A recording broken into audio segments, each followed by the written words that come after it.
thank you. You're far too kind. Far too kind. We made it. We made it to another episode. You guys haven't. Well, by the time you see this, there has been a welcome back episode.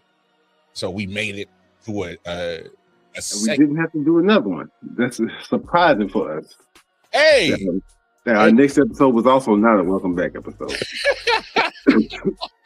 So the fact that we are still here, YouTube decided, they said, man, I guess we kind of like those Negroes. We're not going to ban them yet. So we're here.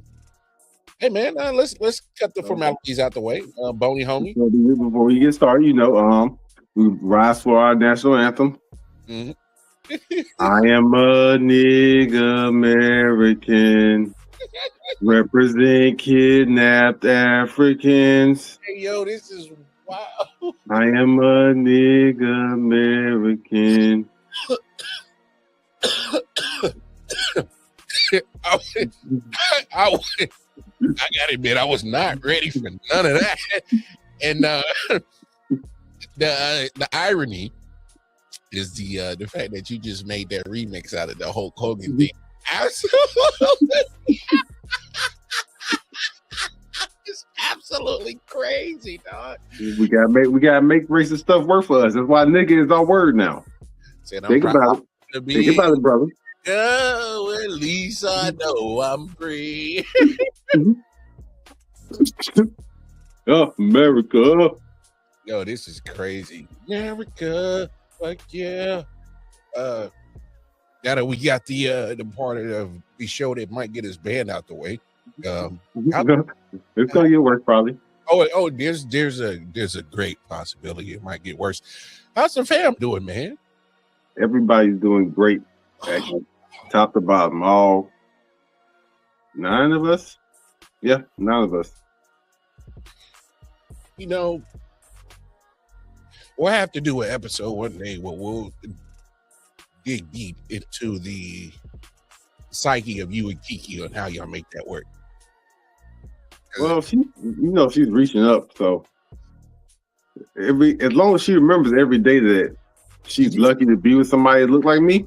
Hey, hold the fuck time out. Time the fuck out. Time out. Flag, where's the flag at? Flag on the motherfucking plate. First of all, sir. The sarcasm that you had right there, I could tell there was sprinkled with sarcasm. For those who have ever seen Mike's wife, trust me, this motherfucker outshot his coverage like a motherfucker. I would put a picture up right now if I had one.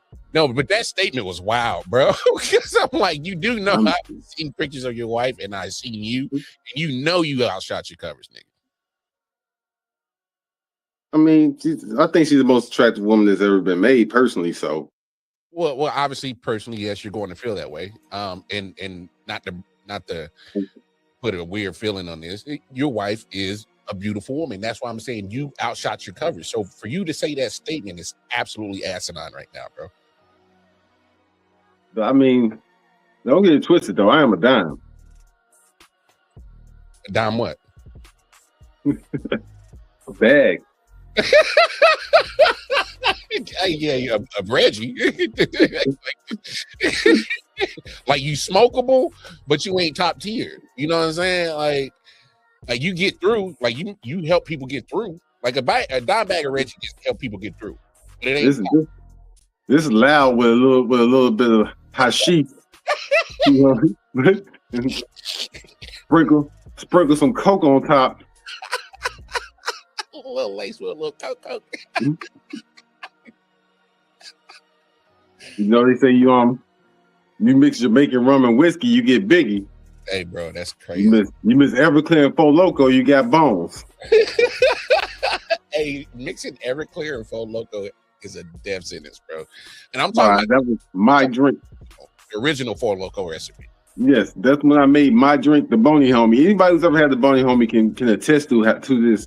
Oh Lord. Like the first off, Boney Homie, I took like the pre-made Kool-Aid. Mm-hmm. So you pour the whole pre-made Kool-Aid, the same flavor as the Four Loko. You'll get now when you pour that down in the pitcher because you're making a gallon. Yeah. You're gonna cover the entire, all that sugar gets covered with Everclear first. Then you pour Four Loko on top of it. Wow. Enough cans to fill up the gallon and mix it up. Now the witness testimonies, and I can bring people on here. One girl says she credits her son to the bony homie. She 1000% got pregnant because of the bony homie. Oh, Other homeboy, he thought the bony homie tastes like Kool-Aid, right? Yeah. Drink Kool-Aid. He thought it was tough. I'm like, you sure you gonna keep drinking it? Yeah. We went to the club after the party. This man went to sleep on the floor. The dance floor. Not the bar. This man went to the dance floor, went to sleep on the dance floor. So I must say, Four Loko Everclear. Oh, I was just drinking it too whenever I would just have it in the can. Drink something out the can, pour Everclear in. That's crazy. I made my living off Everclear 15 years ago. So homie was like doing the moonwalk and then just stopped. Yeah, bro was dancing hard and then just lay down. Like imagine that you in the club, like you're doing a Terry Crews. That's how hard he was dancing too. That's a perfect example. Doing Terry Crews. Oh, listen to you. Laid down in the middle of the floor. He must have had like six solos of it. Hey, bro. And it was like, it wasn't even short. It was like, you sure? Hey. Okay, man, you tough. Hey, I don't drink that much. That's a different level of lit, bro.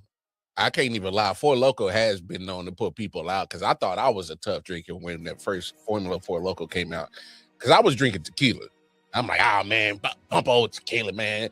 You know, Four Loko ain't nothing. I drink tequila. Like, man, we gangster over here. And so the shorty I was with, she's like, all right, you keep talking that shit. She's like, here. And it was a fruit punch formula. The original fruit punch. And it tastes just like, if anybody had that VESS pop, like the fruit punch pop, or Shasta or something like that, fruit punch flavor. Yep. Tasted just like it. And next thing you know, man, I guzzled it. She's like, yo, you need to slow down. I'm like, man, how I drink tequila. This shit ain't shit. Hey, man. Yep. 8 minutes later, dog, I woke up and the lights in her living room were off and she was already in bed. Bro, the amount of adventures I've had with Four Loko, like the club was 20 minutes away from the house. How many cans of Four Loko can I drink before I drive to the club? At least 3. Like, you gonna talk about drinking and driving on the next level. I know I was going to so I lived in Virginia Beach, right? I was going up to Williamsburg. Williamsburg is about 40 minutes north, right? Oh, I know. You go down the state, you go straight north. I'm drinking Four Lokos on the way to Williamsburg. Man, I had 2 of them, right? By the time I realized. At least I know I'm looking at the exit. I'm seeing the DC exit. I'm just in my zone. You just in your zone. Focus on the road going in a straight line. About to go. Who knows? I'm probably about to go to New York. If I hadn't seen DC next turn, I had to turn around and come all the way back. I overshot my exit by about an hour. That's crazy, bro. Hey, nah, because it's funny that you got ties to Virginia. I spent about, I think, a couple of years in Virginia, VA Beach area. I was over there living off of Prince Anne. I remember I used to see you. You used to be on what's it called? The 264. We used to be over there, like right when on the pull off with the board when you were dancing. Sure? Because I remember them dry lips, bro. Because I used to always throw you $1 or something. I would like throw $1. I would like wrap it, but I'll be in the opposite lane, so I had to get the $1 to you. So I would always wrap a chapstick in the $1. And you don't remember when I would wrap the chapstick in the $1 and throw it at you? Hey, you sure pick it up, and you just throw that chapstick away, and I can see the results today. All right. You're right. I deserve that. Because I definitely called you ugly and overshot your shot. So I deserve that. Okay, fair, touche. Okay, you got on the board. Yeah, you got that out the now. Feeling it now. So all about right. Princess Anne. That's where you left off at, Princess Anne. It don't even matter, dog. Because like obviously, you got ties Virginia. I got ties Virginia. I will say this, man. When I went out there for my cousin's wedding, her and her wife got married. They was out at JMU, so they was out in Harrisonburg. And man, to get out there is the craziest way in Virginia because it's so back country, bro. Mhm.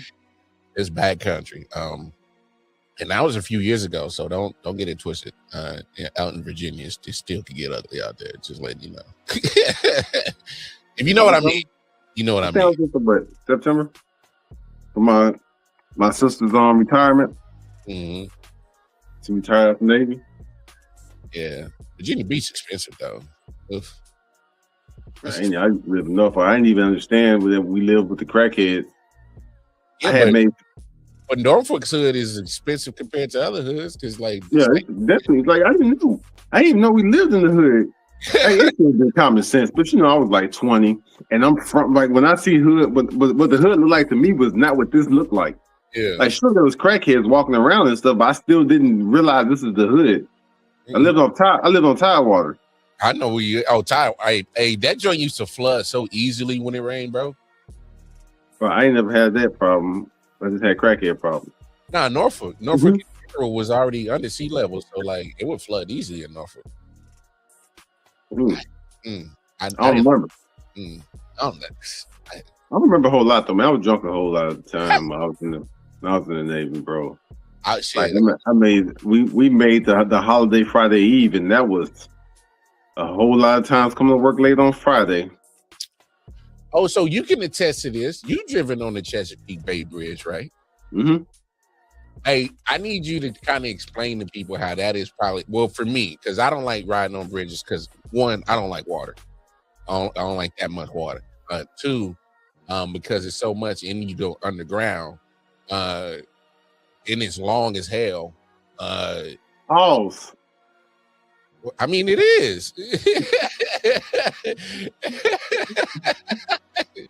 Hey, man, I'm just saying, man, that for me, it's the most terrifying experiences if you don't like riding on bridges. Well, see, I just don't like it because of the traffic, because, I'm not a pussy, so it's not even a big deal to me. It's peaceful. But, I can understand how if you were a pussy, that if you were driving on the bridge, it would fuck you up. I can understand this. I can relate to the fact that if I were a pussy, this is how I would feel.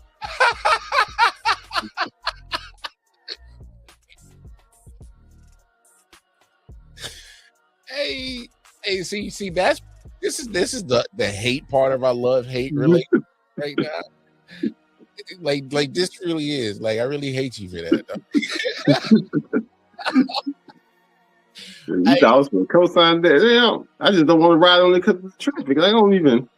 Nah, we never had any traffic issues. It was funny one time. My mom was riding with us, and we was crossing the joint, and all of a sudden, the clouds went dark, and the storm was coming in, and you can see the shit coming in because, literally, it's nothing but water, and you see the storm, you see the clouds swirling and the lightning, and the shit get real horror movie, man. I mashed on the gas. I had to get off that bridge real quick, dog, because I refuse. Then I understand. Yeah, see, that's what I'm saying. You don't want to be out in the open with it, just come straight to you. No, because there's been multiple reports of 18-wheelers getting tossed off that bridge plenty of times. So yeah, nah. I ain't never drive my truck on there. I was about to say, imagine driving your when you was trucking. Imagine driving that joint on that. Now you still feel the same because the Seven Cities is like a fucking island. Yeah. So it was difficult. I never went there. I would like to go places where I know people and just get out and hang out for a day or so and leave. Yeah. I have to specifically ask to go there to get there because it's built like a fucking island. All them interstates is in a circle. Yeah. You have to come in from and you'll never pass through. Yeah. Because why would you pass through? Because it's it will be way out the fucking way to pass through the Seven Cities. It's crazy how it's just an island and on land somehow. Yeah. Peninsula, baby. Makes no sense. I know, crazy. Why give up all this cat up in my lap? If you know, you know. Hey, that's why you gotta be an inward. So if you don't know, you don't know rap, because that's the greatest verse in the history of hip hop. Well, it's funny, and that's why you are great at what you do, Boney Homie, because you are segueing into a nice little segue. I'm gonna play a little clip, and we were having this conversation off air briefly, just to And it's pretty much the premise of the episode today: to beef or not to beef. I'm gonna bring up the clip of Rory and Mal. They do a podcast, and he brought up a point, and I want to get your take on it. So let's play this joint real quick, and get his take and see what Rory. No, this is Mal. Let's see what he got to say. On this album, he better address why he did what he did. Okay. He better address why he did what he did. Get a bit on port. He better explain why he did what he did. He better explain why he had that conversation with Kendrick. Okay. And then never spoke to Drake after that again in his life. He has to explain that. I'm with you. He has to explain that. That's nasty. I fuck with Cole. Cole can rap his ass off. Put it in bars on why you did what you did to Drake, bro. Don't give me all of this young Simba and this nigga and that. No. Tell the world why you had that conversation with Kendrick before that whole back and forth with him and Drake, and why you came off that tour with Drake, and after Drake gave you your first #1, and then you never spoke to Drake again. Okay. You ain't even gotta rap it. DM me, nigga. Pause. DM, message me, tell me why. What did you hear on that phone call with Kendrick Lamar, Sir Kendrick Lamar, that made you never talk to Drake again? Okay. Even if Kendrick was like, I'm about to say some nasty shit about him. At least call Drake and be like, yo, bro, he just want to fade with you. He don't even want it with you. He said he wants you on a one-on-one. Even if Cole did that to Drake, I'm not mad. But you never spoke to this nigga again in your life? Y'all can't sit here and tell me that's not weird behavior, bro. I'm sorry. No, all right, Boney, homie. Yeah, go ahead. Jermaine Cole. I am not really a fan of him rapping. I think he can rap. I just don't want to listen to him, right? But I'm a fan of the human being, Jermaine Cole. I feel like he's the nicest, most sincere person on earth, including in rap. And that's why he could never get involved in the beef anyway, right? Because he's just too nice of a person. And then what happened was, and this is just me saying some shit, right? What happened was he got called from Kendrick Lamar, and Kendrick Lamar was like, look, you don't want to get involved in this shit because I'm really finna take this nigga's head off. I got some shit. And then he was like, look, it's just rap beef. Shit's cool. And what happened was Kendrick told him the shit he had. He was like, damn, bro, Drake a pedophile. I ain't never talking to that nigga again. That's how it happened. Because Jermaine Cole is a nice human being, and he's like, I can't fuck with nobody who's a fucking full-fledged pedophile. I'm pretty sure he got more, I feel like Kendrick had more in stock than he released, right? Mm-hmm. He was always prepared to escalate again. He just, once Not Like Us hit, it was over. With no point. I was like, that wasn't it though. It was something else behind it. And I feel like J. Cole may have known. And J. Cole is just such a great human being. J. Cole is such a great human being that I would leave him alone with my wife with no worries. Now, I say that to say that I don't think my wife is going for anybody. But the problem is that once they shoot their shot, I'm going to have to shoot my shot and I'm going to go to jail. So, I feel like with Jermaine Cole, I'm not going to have to murder him, right? If I leave him with my wife. So that J. Cole is that guy. So I trust him with your life. Wait, why my life? It's not that valuable compared to mine. I wanted to make sure I scaled it properly. Wait, how did you come up with this scale though? I'm just curious. Out of the thin air that you this scale of value of life just came up. I just matter more to the world, bro. That's all. That's not to say you don't mean a lot. You just don't mean a lot to a lot of people.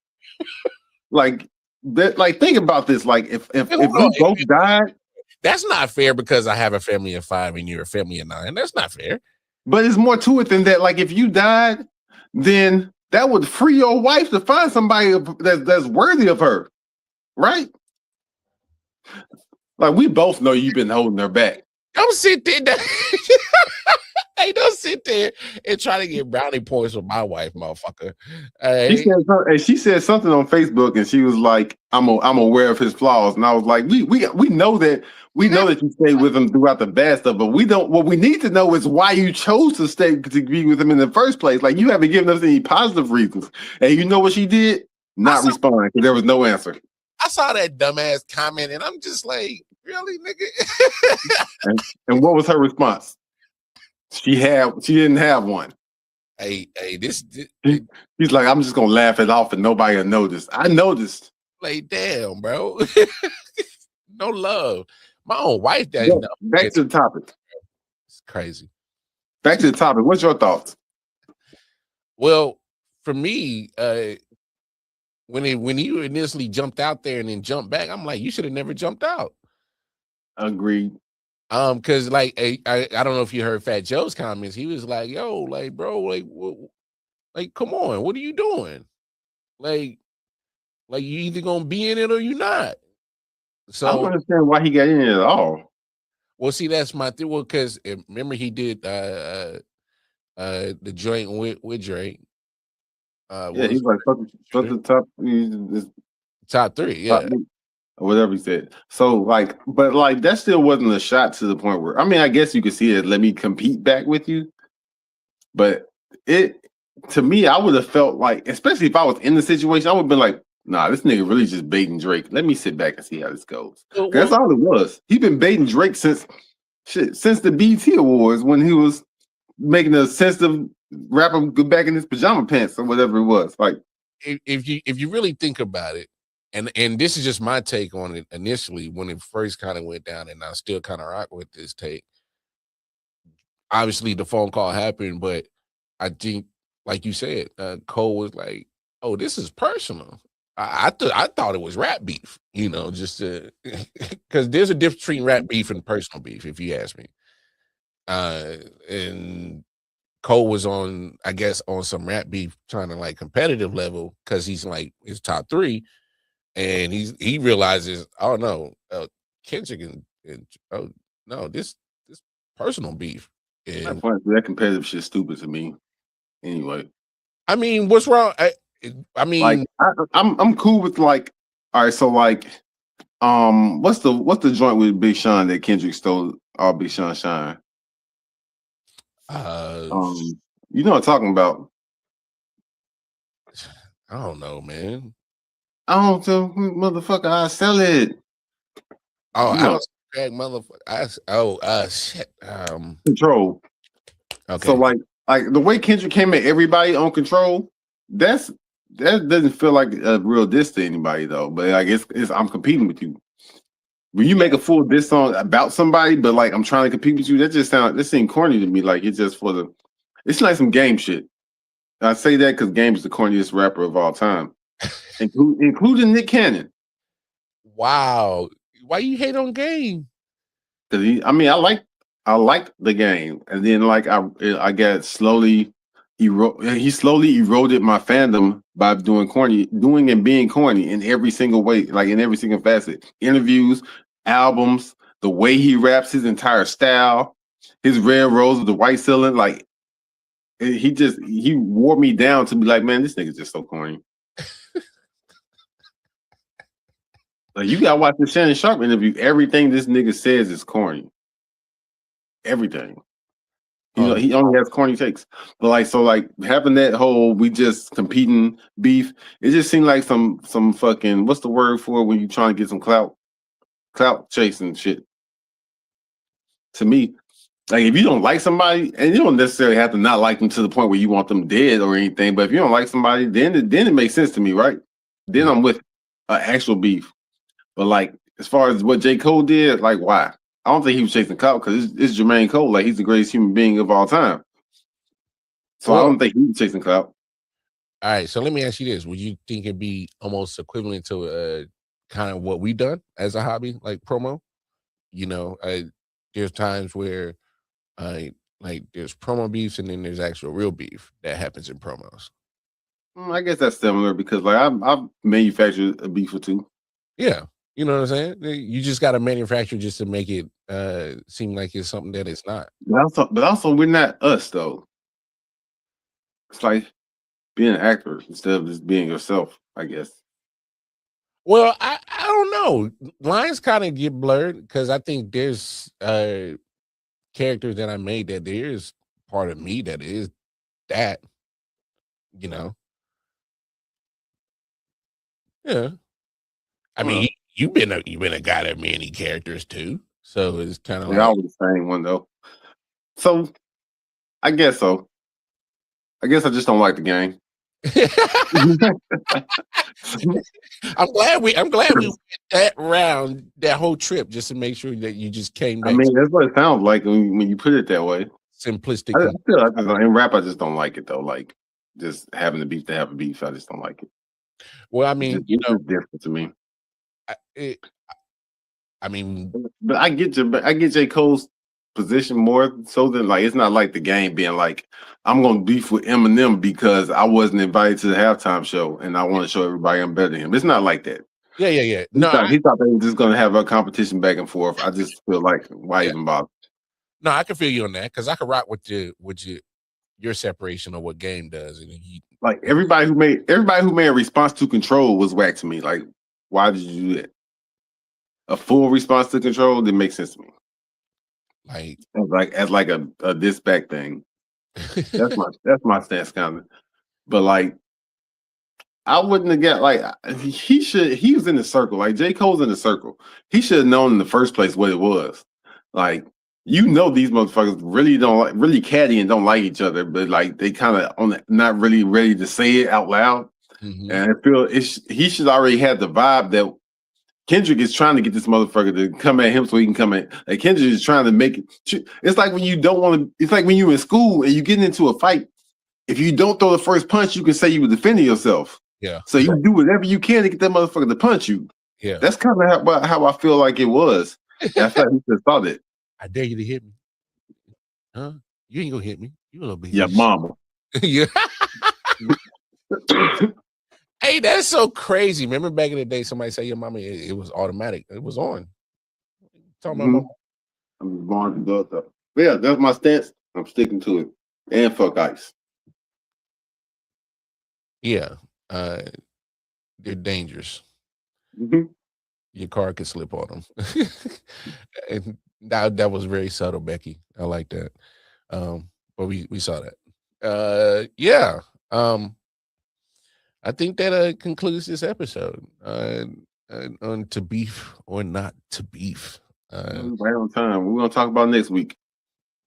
Oh, we'll figure out something in between now and a week from now. So, but no, man. Hopefully, all this stuff will be topical by the time we release. I ain't even seen the one from 2 weeks ago yet. Well, there's a reason. Yeah. Our production team needs to do better work. No, there's a reason for that. Because, hey, for a guy that is a full-time part-timer is crazy. For you to think you have so much sway and just have the nerve to have this attitude, sir. That's because I'm a star and you just like interviewing me. Like, sir, you the Temptations. Dangerupted. Bobby Brown. Ain't nobody come to see Omarion. Ain't nobody come to see you. Ain't that run out of groups already? Oh, Justin Timberlake. Oh, okay. Yeah, I'm out of groups now. I can't think of anybody else. Wanye, a Boise man. Would you be? Nah, he ain't blow like that. Pause. Okay, Cisco. You be Cisco. Cisco the Dragon. Yeah, you could be the. When I was little, I really thought he was like one of the coolest motherfuckers on earth. To be honest with you. And once he went to platinum hair, I thought, bro, I wanted to paint my hair silver so bad. You don't even know. Once that thong song came out, bro, that's crazy, bro. That's an all-time great. Hey, he still get money off that to the rest of his life, like crazy, dude. The royalties got to be crazy on that song. The way he was singing about it, like, man, like, I didn't even understand. Like, I think that's when I was introduced to what a thong was in general because of my age. And, like, I felt like it was very important. Now I see that thong now. Like, that's what I was taught by Cisco. Come on. Hey, man. Hey, man. Like, when the beat go. Make me go. Y'all can find flips and running across the sky. Yep. In the show. Beast Mode all this about the Casey Walker on Twitter. IW Sports Network. Hey, that's why we need to get out of here because No. Hey man, we out of here, man. Till the next time. Hey, go be a true N-word.